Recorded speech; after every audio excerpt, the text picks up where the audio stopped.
Φιλενάδες, σήμερα ξεκινώ γυμναστήριο. Και όχι επειδή είπε μου το κάποιος, ούτε επειδή επίεσε με κάποιος, επειδή ήθελα το εγώ. Και μεταξύ μας, εγώ αγαπώ την περιφέρεια μου, τα έξτρα μου, τα κιλά, το φαΐ μου, αλλά θέλω να σφίξουμε λίγο. Και γι' αυτό να ανοίξα και την κάμερα να σας πω ότι δεν πρέπει να ξεκινάτε κάτι επειδή σας κρίνουν, σας πιέζουν, σας συγκρίνουν.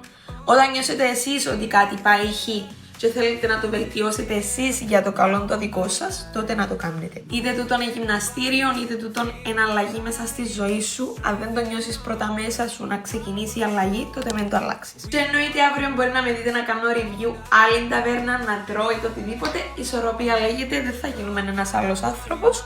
Απλά μπορούμε να ζούμε λίγο πιο υγιεινά. Να θυμάστε, δεν χρειάζεται να γίνετε ένας καινούριος άνθρωπος, απλά να γίνετε η καλύτερη εκδοχή του εαυτού σας. Και να ξέρετε ότι αν κάτι γίνεται με αγάπη, βγαίνει χίλιες φορές καλύτερα από ότι είναι να γίνει με πίεση. Αυτά.